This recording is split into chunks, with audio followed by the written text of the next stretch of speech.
You are now tuned in to the War Party Paranormal Radio Show, where we will be discussing actual audio and visual clips captured during the team's investigations.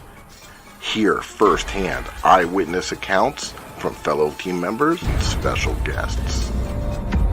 Now smash that like, subscribe, and follow button, and let's get ready to welcome team leader and your host, Eric Vanderlaan, and tech specialist and co-host, Mike Del Coro.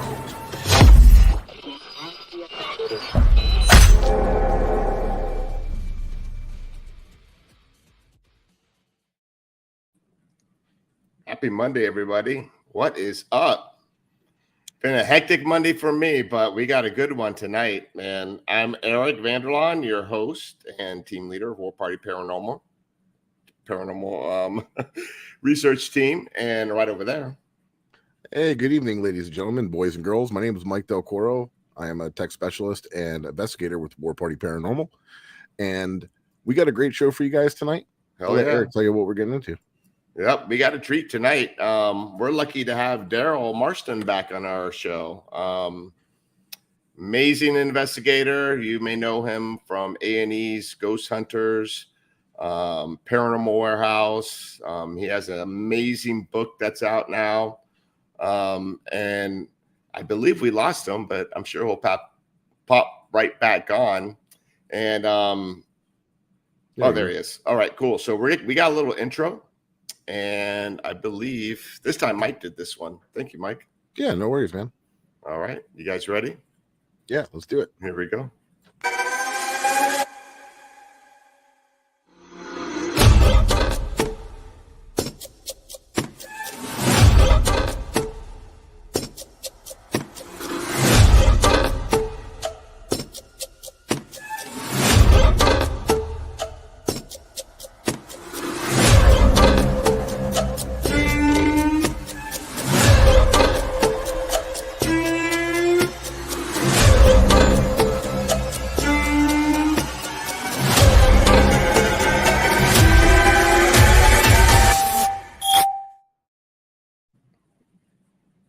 Great job. Right.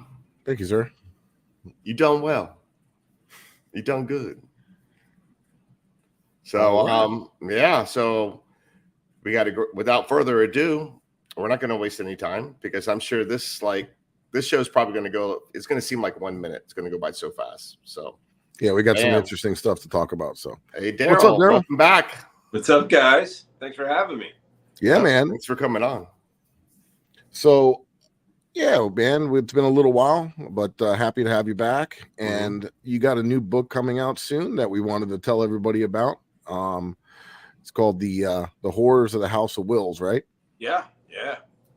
And for our listeners and stuff, maybe just kind of talk about a little bit about the location for anybody that doesn't know about what that is or what's going on, and kind of just tell us a little bit about it. And as you know, most people in the chat are paranormal investigators, so this is probably like the go-to place. Very cool. I'm digging it. Okay. Yeah, guys. So, I was introduced to the horrors, not the horrors of the house, but the House of Wills in 2014 by complete accident. I was actually on an investigation in Gettysburg, and the investigator I was with, who became a member of my home team, he's from Akron, Ohio, which is about a half hour, 45 minutes outside of Cleveland, and he said, "Man, you got to check this place out. It's called the House of Wills." And I've never heard of it, like a lot of people hadn't. Mm-hmm. And the stories him and the other investigator were telling me, I couldn't believe. I mean, the things they were telling me were out of this world.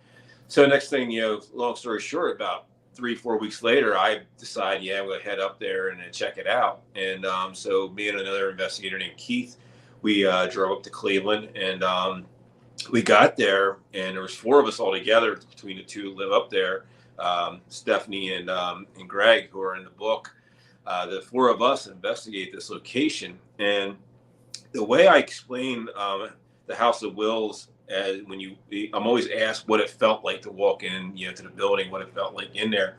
And I can. You're very skeptical. You're a very skeptical person. Yeah, I am. I need to see it and feel it, and hear it, and And I tell you, I've never felt anything like this location when I walked through the door.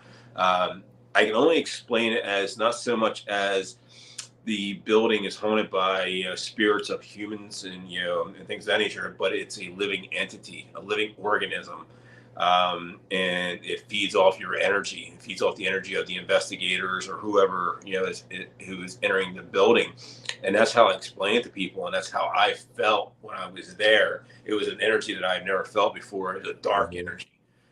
So this place was sorry to cut you off, but this was a funeral home in a primarily African American area, right? Where that's where they mostly and that was a big funeral home, and maybe I then should it was back up a little bit, tell you a little bit of the history. So it was designed, and the architect was a 32nd degree Mason. I got all of his information in the book. It was built in the late 1800s. Some people even say the building dates back to the mid 1800s. I couldn't find any information on that in the archives through Cleveland, but that's but we do know it's around 1890 the building was originally constructed. So and if you know how the Masonic temple works and Masons, when they build something, these architects, they build it to harness energy. And so that's how this building is designed, to harness energy. And so it was built by this this Mason, 32nd degree Mason, and it not long after that, it became a German social club for many years. It was a very active German area in Cleveland at the time, in the late 1800s and into the early 1900s. It then became a hospital. It was even rumored to be a speakeasy at one time. Actually, there's no actual evidence of that, but if it was a speakeasy that was never found out by the government, there wouldn't be any evidence of it. So if that was true, God knows what happened there. If it was ran by the mob and things of that nature. And a hospital, right? It was a hospital, a Hebrew hospital for several years. And then in 1945, it became Cleveland's largest African-American funeral home, where it ran that all the way up into the early 2000s when it was shut down due to fraud.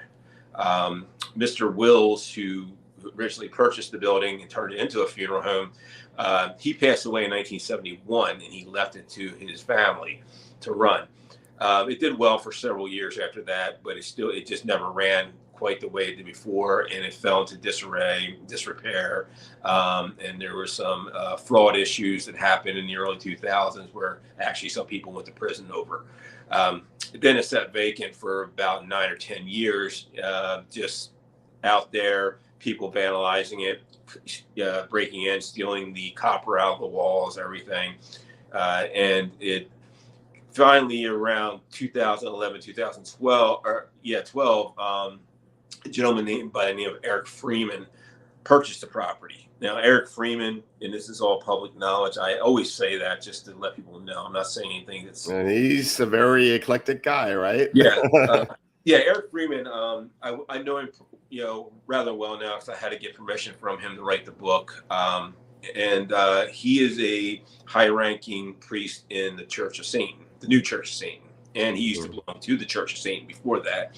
And him and Anton LaVey's grandson, Zach LaVey, actually splintered off and started their own church.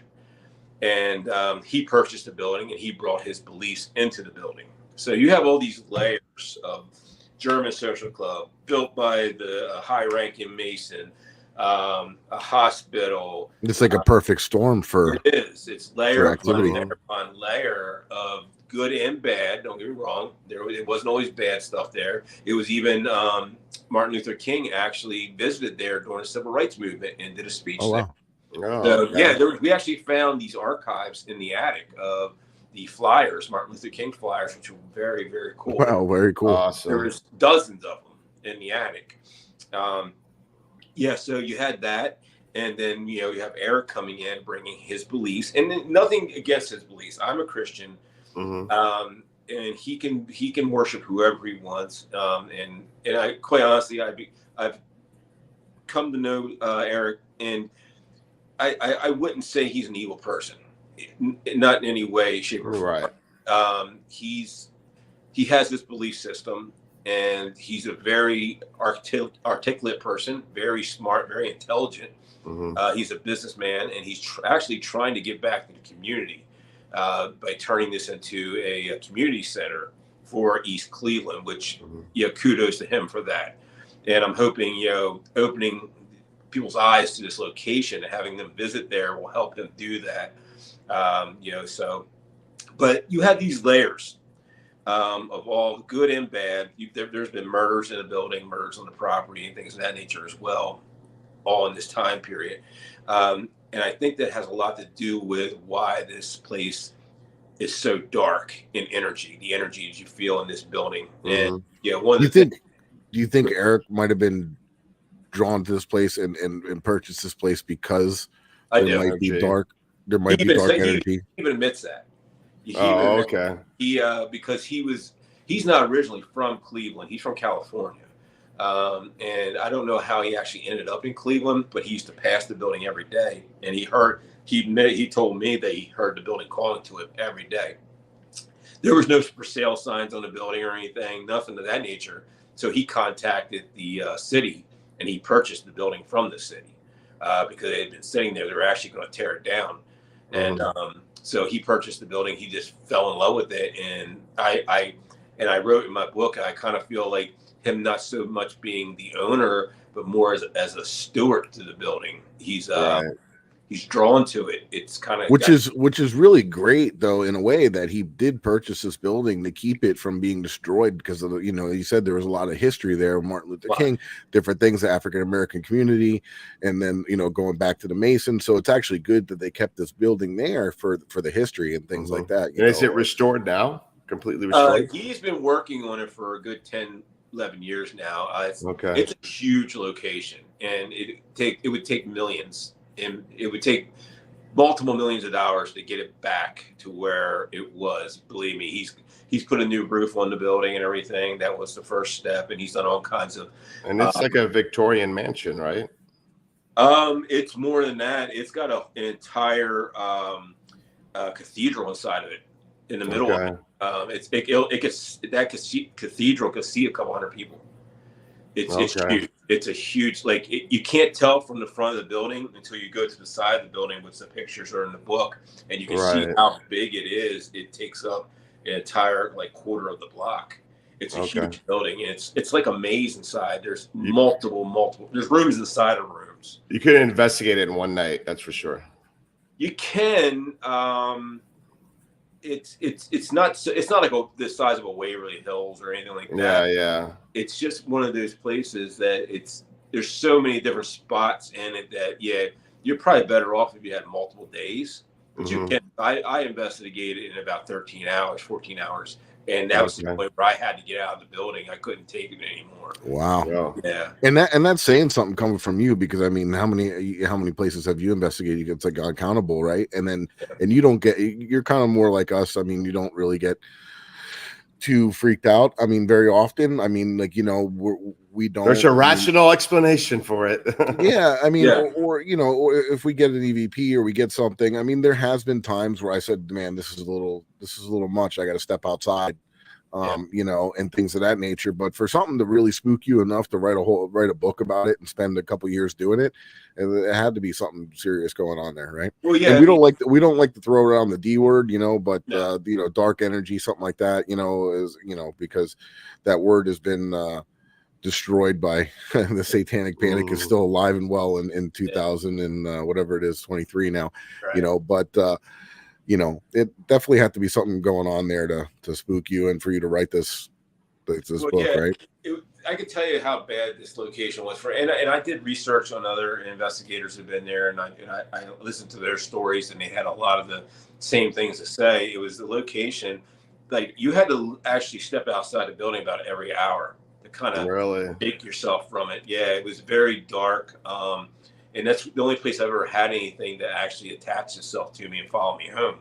That's why the story of this is so compelling, because what happened to me before leading up to it having vivid dreams of this location. I Never knew seen you were a picture of coming. it. I never saw a picture of it or anything, but the dreams were so vivid. I saw what the building looked like inside certain rooms, and then when I get there, I'm like, it was like deja vu, like I'd been there. And then what followed me home afterwards and played havoc on me for a good 6 weeks. Where I was reaching out to people in in the paranormal field, trying to figure out who people who dealt with stuff like this before, trying to get rid of it. And finally, eventually, after 5 or 6 weeks, I was able to get it away from me and get it out of my house. It was very it was eye opening. It was humbling at the same time as an investigator, because at that point I'd only been investigating for about 9 or 10 years, and it humbled me as an investigator. It made me a better investigator, that's for sure. It sent me in the direction that I am now, because I think if it didn't happen, I don't know where I might not be investigating anymore. I don't know. But then, on the other hand, this almost made me quit investigating, because I didn't want, I'm like, is this ever going to happen to me again?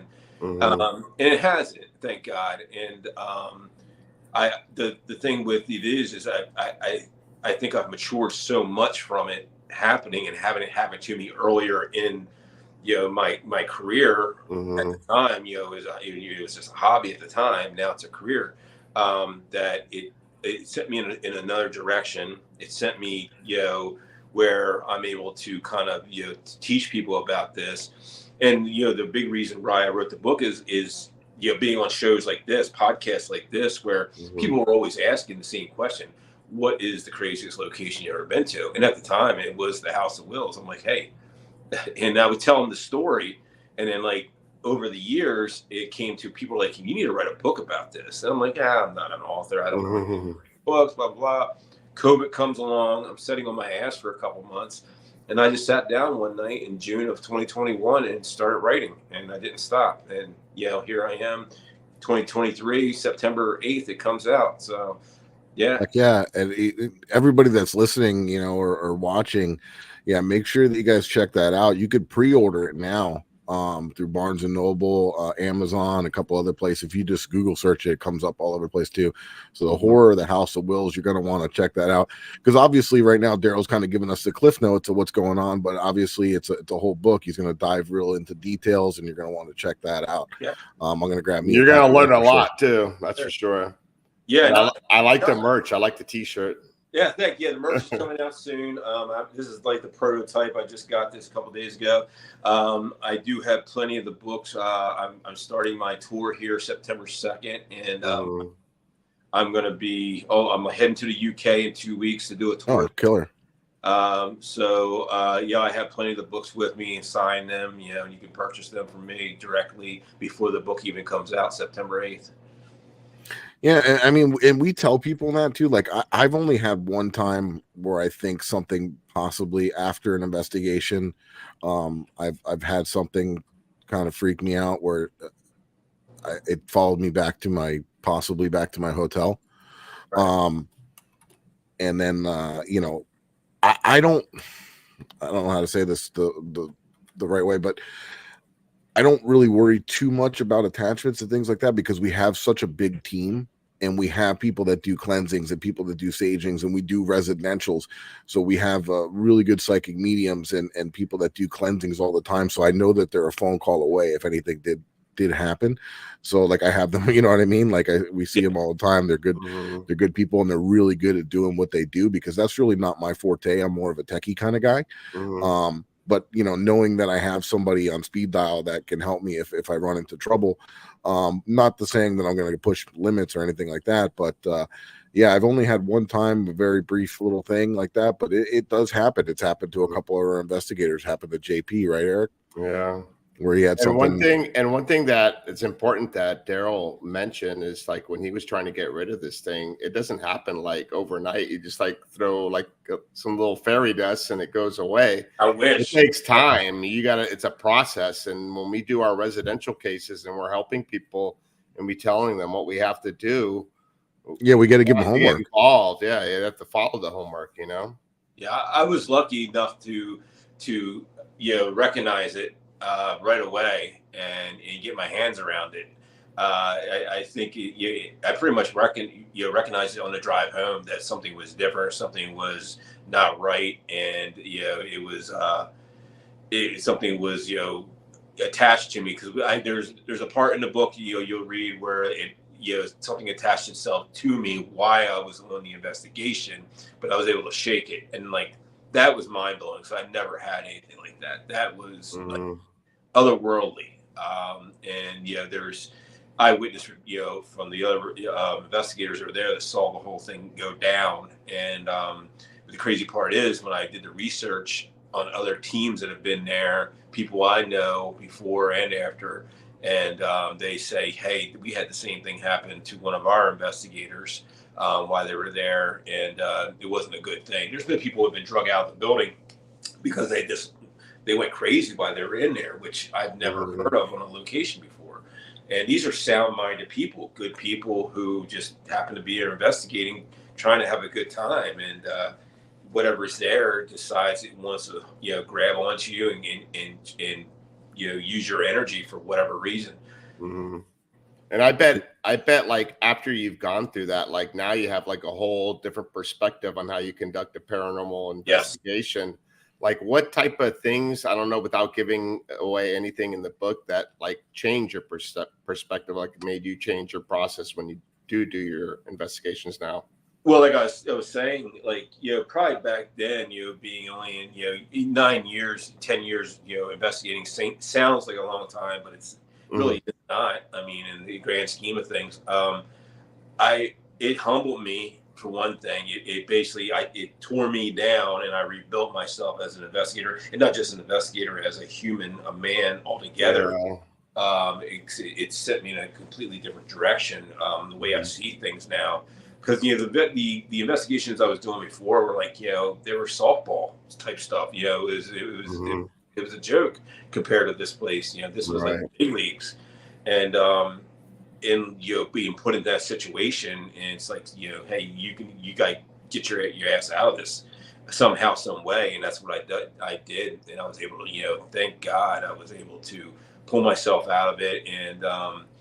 And the way that I investigate now, and this is something I tell everybody at these events and stuff I do, I go in as a complete observer. Like, I don't go in trying to recreate the wheel. I go in, and I'll be with a group of people at an investigation, and I'll be sitting in a room, and I'll kind of like give them clues, cues and stuff like that to things to say.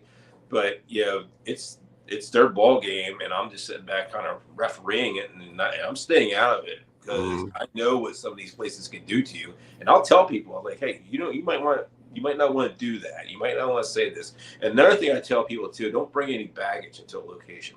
Yes, I've heard that before. Yeah. Yeah, don't bring, if you got marital problems, health problems. They feed off that. Yes. They're going to attack that. Will feed off of that. And it will latch onto you so fast, because it feeds off of that dark energy. Whatever's going on in your little world, it'll make it 10 times worse. Yeah, and then especially too, if you're somebody that is sensitive or to the paranormal and things like that. Like, we found that out. There's a place here that's called the Devil Tree. Yeah, and it's serial killer did some really sick stuff there. And he was actually a police officer. But yeah, he did a lot of sick stuff there, and then there was a lot of satanic rituals and different things that go on there. And we brought a couple psychics out with us, and they really did get affected. Like, I didn't. Aaron had to leave early. Yeah, one had to leave early. We had Joe, our good friend, have to walk halfway down the trail. Carly didn't want to touch the tree. Yeah, I mean, so like, if you're sensitive, places like this that are dark, it's probably not a good idea to go to, or to fool around. I thought it was good to hug a tree. But I don't suggest any place like that. If you're not mentally prepared for it, don't do it. It's not worth it. Yeah. And is there like a ritual or something that maybe you might do, like before you enter investigation, like to protect yourself? Like something everybody has their own thing. I do not. Like I said, I mean, and it might sound corny to some people, but I don't care what people think. I found God, man. I found God. Yeah, that's who I use. Yeah, and he the light. And I don't have to really worry about that. Yeah. Yeah, and that's how I live my life. I do a prayer before I enter and after I leave. Yeah, same here. I pray every day, and that's my thing, and that's how I I protect myself from the evils. Mm-hmm. Well, not just paranormal. Yeah, and I tell people like it doesn't matter what your religion is, or if you even don't have a religion, you it's that positivity and for love and light. And we say people to that during residentials too, you laugh a little, instead of like, if you're arguing or things like that, things feed off that. Put on a comedy, laugh a little, bring the energy up. Tell your wife you love her, and bring the last thing, that's another thing. People, you want to start somewhere where you're trying to better your life and get the darkness out of your life. Start by cleaning your house. Make your bed. Wake up in the morning, make your damn bed. Exactly. Clean your damn house and take care of yourself. And I tell you, you start doing stuff like that, and you start, you talking to the man upstairs. Things. Yeah, you sound like our co-founder, Zap, John Adderall. That's what he tells people. He's like, it starts with you. You got to start telling your wife you love you, maybe spend more time, clean up the house. This place, it's a little bit of a mess. You'll feel better about yourself. Just, people take those things for granted. They're like, and those are all things that bring positive energy back into the home. They bring things like that.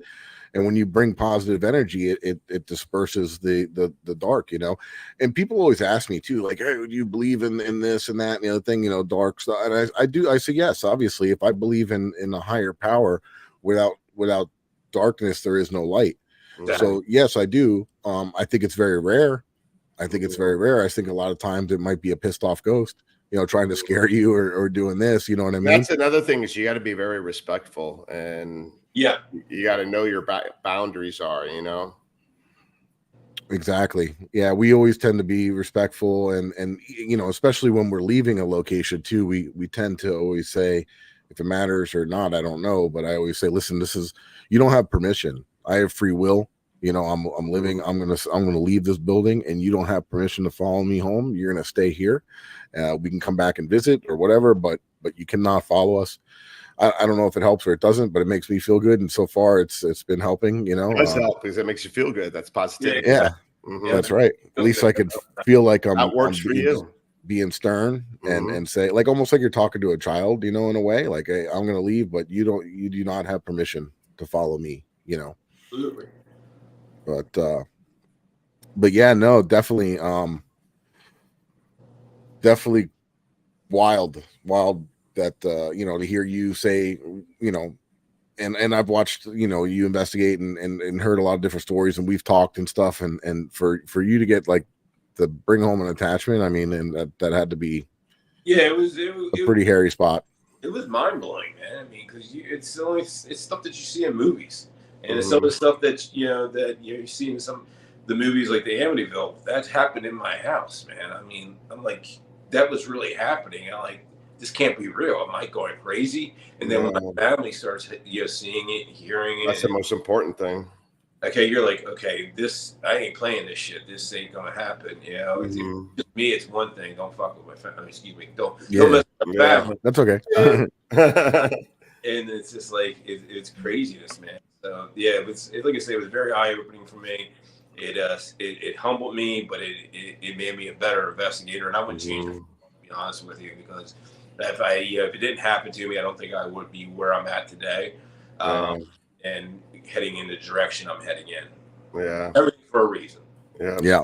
You're everybody's role model, Daryl. Everyone follow your points of view. I don't know. No, but it goes to show you guys too, like people that are in the chat here and people that are other investigators, it can happen. Don't think that, because it hasn't happened people like or whatever. To provoke. Yeah, you have to be respectful, and it happens all the time, man. I tell you, there's people. But it can. you know, and some people get complicit, you know, thinking, you know, you go investigate all these things, you're going to all these events, everything's happened, you're not doing anything, you go home, nothing happens. But you know, you do go into the wrong, not necessarily the wrong place, but if you go and you're not prepared, or, you know, like you said, you're going in there bringing mental baggage or different things, or you're screwing around somewhere where you shouldn't be, or provoking, things can happen. It might be very rare. Even if it's not dark, I mean, these are people, spirits. There are people that were alive, and there still are people, and you just talk to them like a normal person with respect. And you would be amazed, like the kind of evidence you get. To me, like, because we've been to some places, like I can't tell you how many times, because we do events there and we do privates, but like we feel like we build relationships with these people who have moved on. Yeah, it's just like building a relationship with the living. With these locations you keep returning to, I have a couple that I go to, quite often, once a year or twice a year or whatever, for events and things of that nature. And I feel like I have an actual relationship, not just with the people who run the place, but with the spirits who are there as well. Like there's a place, like I'll be there actually this coming Saturday at Red Mill.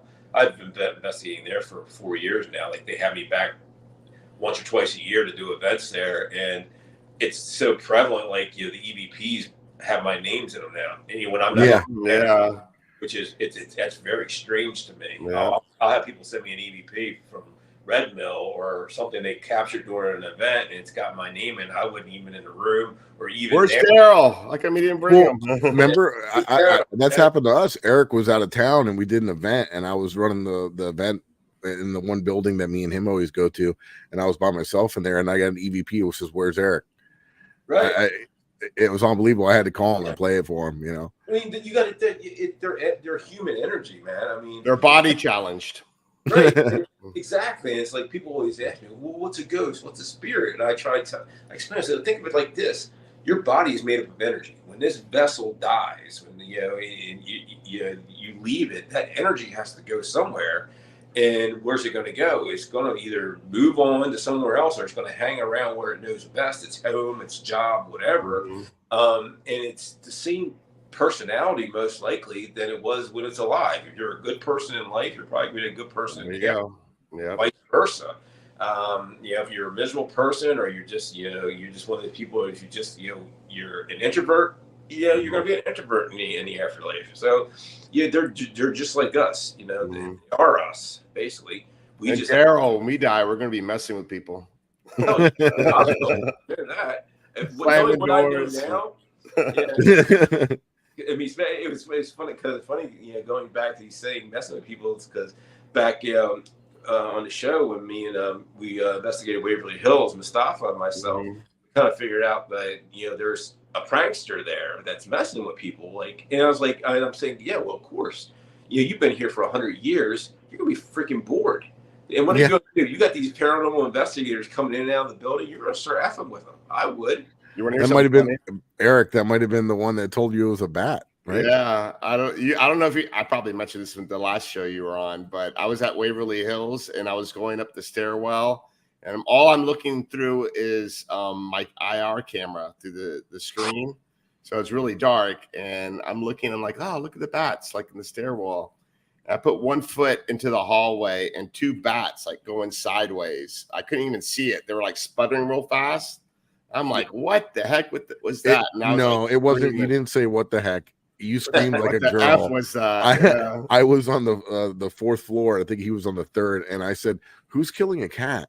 And it was that was the only time in my life. I saw a creeper, and then when I saw the video, I'm like, oh my god, it was just 2 bats. But then the craziest thing was you got an EVP right after that. I went back to the nurse's station. I go, that thing that I saw, was it inhuman or human? So I play back my recorder right before I said the question, bat. And then after I finished my question, bat. Like, you idiot, it was a bat. It was a bat. I think that's the same spirit we were talking to. Well, here in Florida, we got those little fruit bats, so we're not used to those. They're like honkers, mice, man. Yeah. These are like hawks. So we're about that 30-minute mark. So we got to, as Eric calls it, we got to pay some bills. So we got a couple ads we got to run real quick, and then we'll be right back. This will pertain to you, Daryl. Yeah. Okay.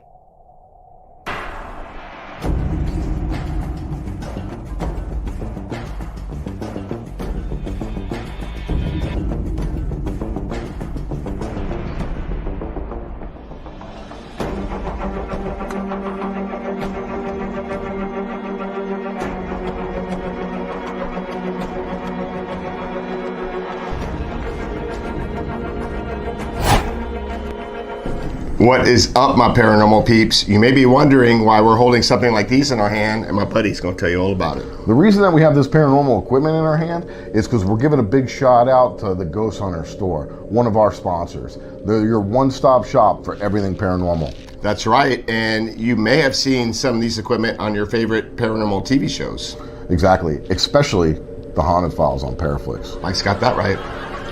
All right, guys, so check them out, and if you use the code word Ghost Gone Wild, Not Girls Gone Wild. Ghost Gone Wild, in your checkout, you'll get a discount on your purchase. Thank you, guys. Peace.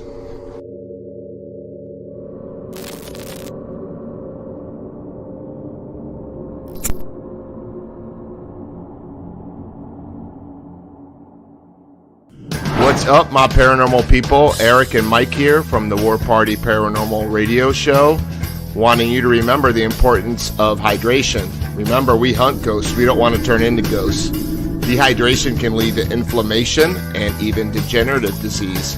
So hydration is crucial. Whether you're up all night investigating the paranormal, sky watching, or Bigfoot, Fuel Up Hydration System is designed to support motivation, concentration, and rejuvenation with the best immune-enhancing delivery system available today. Experience the benefits of Fuel Up with their Feel the Difference money-back guarantee. Visit fuelup.gg/warparty for their special offer that includes free shipping. Fuel Up for life. Hey, Eric, how do we do? It's awesome. All right. Well, maybe we should stick to hunting ghosts. I don't know if commercials is our thing. True that. The stuff works, man. It's good. It tastes good. Good. It's My it's son great uses stuff. it when he works out. I'm not lying. Wow, that's cool. So, and last but not least, check out the Haunted Files, guys. It's all Eric and I investigating different stuff, different places, trying different techniques. It's just a few-man team. Yep, just the two of us filming, and we'll have different guests and different team members on here and there. But yeah, check it out. Season 1 is streaming on Paraflix now, and it's like $40 a year to sign up. There's a lot of other teams on there producing some amazing content. And if you use the code word The Haunted Files 25, you get 25% off your annual subscription. It comes up to like $30, guys. So support us. Come check it out. Drop their shows. Drop in the ghost hunting shows. So yeah, exactly. There's not much on TV now that they did a lot of cuts. So come check out Paraflix, and we're filming season 2. We're on episode 4 already, so a couple more, and we'll be releasing season 2. But here's a trailer from one of our. What's that? Halloween special. Yeah, we're gonna have a Halloween special. That's right. Yeah. Can't miss Halloween. So here's a trailer for one of our episodes that's out now. Good evening. As searchers wade through the muck of the Everglades, looking for any signs of the DC-9 that crashed there, and the 109 people who died. Search crews make their way through the muck and swampy water. The wreckage scattered in bits and pieces everywhere. Among that wreckage, the remains of the 110 victims on board. The toughest job, removing those remains into a temporary morgue near the crash site.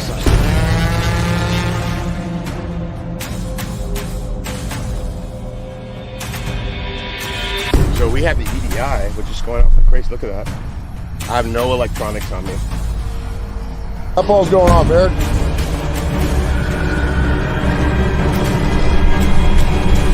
What the? We can help find her. Also, I didn't know your name.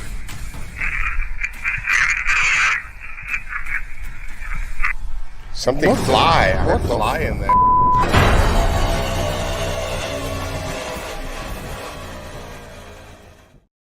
Check it out. Check it out, guys. Yeah, that was a wild one. That was the first time we ever tried. That was random. We just said, you know what, let's go check this place out. And boy, oh boy, did it not disappoint. Yeah, very wild. I don't know if you ever remember it. Did you remember that? It was all over the news and everything. It looks familiar. Was it back in the 90s? 90s, yeah. Value Jet. They had like a couple that went down. Oh yeah, okay, yeah, right. Mhm. Yeah, So- went to the swamp and they never found the actual plane, right? No, it disintegrated. Yeah. The actual swamp sucked it. All that Yeah. mud just sucked it like a suction cup. There's a part in the episode where they're doing an interview with one of the guys from the morgue, and they asked him what's the biggest body part you found, and he said a knee. My knee. Yeah, Wow, so like crazy. everything just like Right, disintegrated. It just impacted But- and exploded. I know it's hard to hear that EVP because I had the music and all the shit going on, but it's literally says I can't fly, and then we were getting all kinds of things related to the flight and everything. It was so wild. Yeah. That's sad, man. Yeah. Yeah, I it remember was. when it happened. Yeah. Yeah. Super. We were experiencing young girls who were looking for her parents, I guess. Mom or dad. That's pretty sad. heartbreaking. Yeah, it was. So, but yeah. So Daryl, you're always busy. I see that you're always got stuff going on, right? You're doing a lot of events, and different things coming up. I know you said you're doing definitely some promotion for the book. Yeah. You got some local stuff coming up, as well. Yeah. I'll be at like I said, this weekend coming up, I'll be at Red Mill, which is in Jersey, about 2.5 hours away from me, not too far. I go there at least once a year. They have me come do an event there every September and October. And I'll be Hell House Paracon September 9th, which is the following weekend, which is their first Paracon, which has got a great lineup of paranormal and horror people, which is really cool, kind of crossing genres there. With the people from horror shows and movies and stuff like that. That's actually the Hell Houses from the Hell House movies, the sequels. There's like 4 of them, I think. So you got that, and then I'll be that Saturday. I'll be there. Then Sunday, I'm doing a hard out, flying out to the UK, and I'll be over. I'll be in Manchester, and in a couple other places in the UK. Touring around, doing investigating and. Just getting the book out there, talking about it. You ever investigate over in the UK before? No, it's my first. Yeah. I mean, because the history over there, like Ghost Hunters International, they need to bring it back. There you go. I mean, because man, it makes the United States look like a baby, compared to the history over there. Yeah. It's wild. Yeah. The history, there's more written history there, definitely. There's supposedly the first place I'm staying in, one location, dates back to 1100 AD. So that's pretty crazy. I'll be doing a bunch of stuff over there. I'll be at the Festival of the Unexplained later in the week, which is a 3-day Paracon. They don't like calling them Paracons; they call them festivals. So festival. And I'll be over there with Dave Schrader and a couple other people from the UK and stuff like that, other investigators from that area. Nice. Then in October, I'll be in Cleveland, October 13th for a book signing there. And then I'll be at. Do you got a list in front of you? No, I don't even remember all this. It's all in my head. I always got to go, Eric. What are we doing next week? Like while you're talking, like I'm pulling up our events so I can get ready. Can't remember. I'll be in Fort Delaware in the 21st of October, which I'm very excited about because I've been back to Fort Delaware in probably 10 years. And literally, it's right across the river here from me. That's the first place I had my first experience. Was Fort Delaware. What got me into doing this was I did one investigation there. As a matter of fact, it's in the book. There's a whole chapter about it, and I saw a half-body apparition. My first time ever on an investigation. Oh, wow! That's Which was the place you got thrown? You said you got thrown. That was Anderson Hotel in Kentucky. Okay. Yeah. Actually, I heard they just opened that back up. Which is mind-blowing to me because it's been shut down for quite a while now, and maybe it's under new owners or something now. Mm-hmm. But I saw Katrina's doing an investigation there, so I might check them out because that place. I mean, the paranormal is becoming. I mean, it's always been pretty popular, but I mean, it's becoming more and more popular with people wanting to get out and go investigate and experience things for themselves. So, I mean, I think in a way it's a good thing too, because a lot of these locations are reopening, like opening back up to the public. They're more imp to let people investigate and pay, like donate or pay. Well, that's to, what to a lot of these paracons are about. It's like raising money for these historical locations. Yeah. which is awesome because Mhm. especially down here in Florida, if something becomes abandoned or whatever, and it doesn't matter what the history is, they don't care. They see dollar signs, they're like, I want to wipe that down and put up a condo, and it sucks because there's a lot of And history the that process to make it like a historical location, like going through the state and everything, it's a lot of work. We have a friend that's in the process that's doing that, and they did make it so difficult for people to do that. It's definitely getting harder for the historical societies to take a hold of these places. Like when I was growing up, the historical society had, especially in my hometown of Middletown, Delaware, which is all historical. yeah, I bet. They had their foothold, and then when the town went commercial, like the outskirts of it, it just it skyrocketed and blew up. Mhm. And like you don't see it as much now. Like a lot of these locations, it's sad, are getting torn down. Yeah. And it's just heartbreaking to watch because it's like you're tearing down 200, 300 years of history. Why? Yeah, it's like our heritage, Yeah, to put up a freaking parking lot, really? To put up yeah, it's crazy. or another Walmart or Target. food restaurant? Why? Yeah. Well, in here in North Florida, it's kind of good. They were getting ready to put a big Costco up, and everybody was protesting. Good. And they were protesting it, and they ended up not doing it. Thank God, because it was up towards Stuart, Florida, which is a little bit more kind of laid back, than kind of down where we live here. So that was awesome. They lose down here big time. They don't have Yeah. a chance. I remember I used to work in downtown Fort Lauderdale. I don't know if people know of the Stranahan House. It used to be a merchant store. Actually, Frank Stranahan, who owned it, he pretty much developed Fort Lauderdale. It was a trading post, and he traded with the Native Americans there. And they had it's still there, the Stranahan House, right there on the river, but they had a park around it. But people with a bunch of money wanted to build a high-rise condo, and they fought it for like a couple of years, and people with the money won. Yeah. It's sad. It really is. The greed in this world is it's overwhelming sometimes. It really. When our kids get old enough, there's not our grandkids. There's not going to be anything historical. Nothing left. Yeah. No, I know. That's a shame. And we have a buddy, Henry Lee, that owns the Gilchrist County Jail, and he just got accepted into to make it a historical site, and it's a haunted location. He does paranormal, has teams come out and investigate it, so that's awesome. He's been going through all that and restoring it. And you people that are local or close to Florida, he's having an event in October 28th, and we're going to War Party Paranormal. We're the major guests there, so nice. Come down there, help Henry out. He's going to make this place actually into a historical location. He's been putting a lot of work into it, and he just wants people to come and investigate, and everyone's going to have an opportunity now. So check that out. And then there's another one that we're helping help them raise money, and that's the Herd Opera House in Arcadia. Correct. And actually, it got slammed, even though we got a hurricane right off the shore, our western shores. But last year, it got slammed by Hurricane Ian.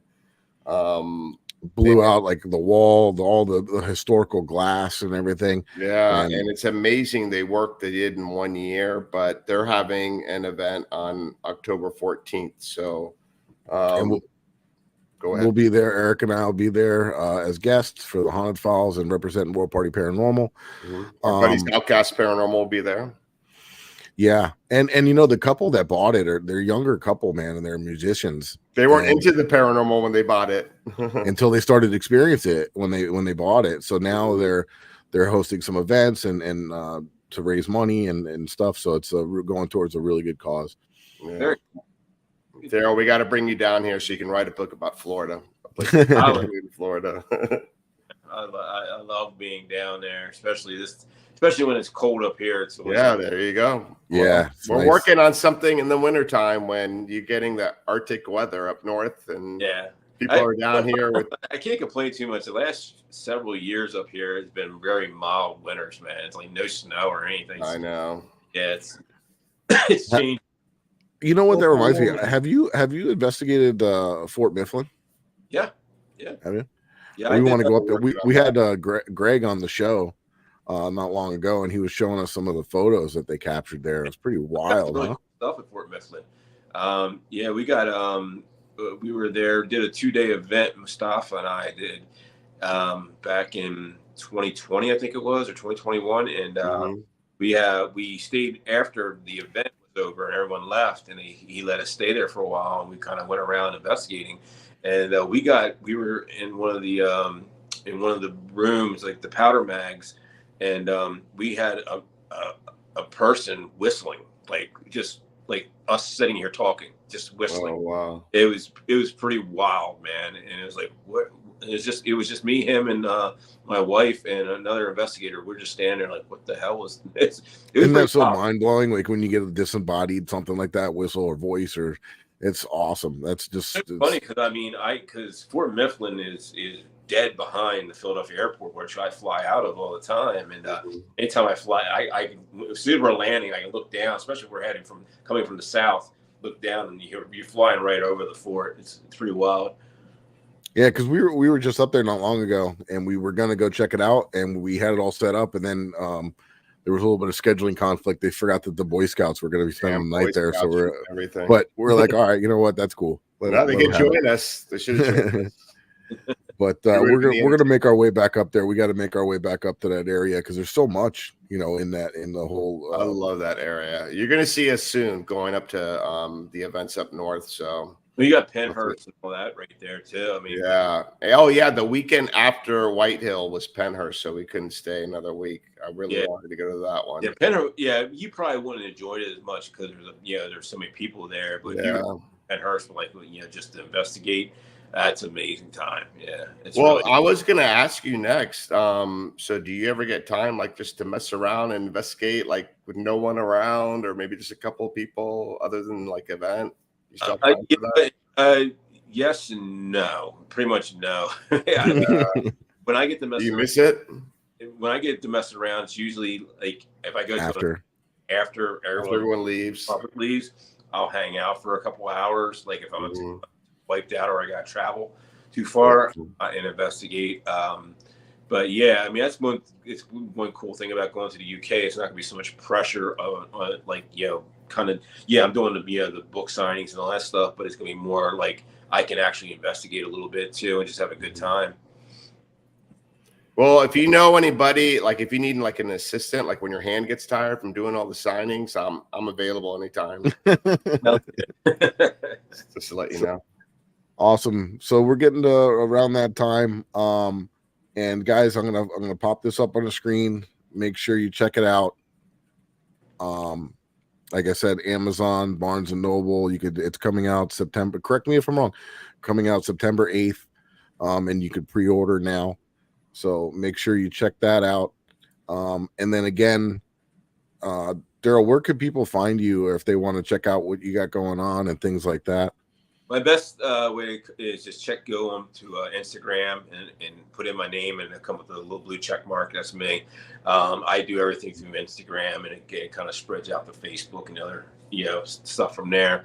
And I usually try to post all my events before and after on there and things of that nature. Also, you could go on to Llewellyn's, Llewellyn Worldwide, which is the publishing company. A lot of my book signings and stuff are on there. Where I'm going to be and places I'll be traveling to for book events and stuff. Yeah, guys, make sure you go check out Daryl. Go check out his new book. And guys, if you want to find any of my stuff or any of my personal stuff, the easiest way is if you go to flaparanormalresearcher.com. I have links out to all my social media. I have a blog there where putting out some different things and some news on the haunted files and upcoming events. And if you want to come see us, and if you go to War Party Paranormal, it has a list of all the upcoming events and different things. Yep, Eric will tell you a little bit about it. I'll run down it real quick. All right, let's do it. Daryl, I can't remember all of them. But me personally, you can find me at Ghost Hunter South Florida, YouTube, Facebook, TikTok, Instagram. All right. So yeah, real quick, it's the season. It's that time of the year, right, Daryl? Spooky season. So we just had 2 back-to-back events and a Paracon. Comic-Con. Sorry, Comic-Con, but we were there. So we started off with the bang. So September, we're going to be at Yesteryear Village in West Palm Beach, September 30th. That's going to be the world's largest ghost hunt. Friday the 13th, October 13th, we're going to be at Old Davies Schoolhouse. And right after that, the following day, October 14th, Yesteryear Village. Oh, and October 14th is also the Paracon in Arcadia at the Opera House. Well, yeah, of course, we're not going to be there, but our team members will be there. So go check them out. And also, we have Ghost Hunt on the Rails at the Gold Coast Road Museum in Miami. That's going to be October 31st. And I'll just stop there. So that's all on the website, on Facebook. If it's not there, it will be there, and you'll be able to find ways to get tickets. So come check us out. Yep. Yeah, go check these out. They're amazing. I've known them for a few years now, and they've been awesome. Yes. Hey, we really appreciate it, man. And thank you for everything that you've done. Thank you for coming on the show again. Mm-hmm. And we appreciate your time. Oh, one quick shout out real quick. It's only 40 seconds. We have a team member, Franny Supernatural Eye. She has a podcast coming out on September 14th. And I'm just going to play her quick trailer. And then Mikey can take us home. All right, let's do it. Here we go.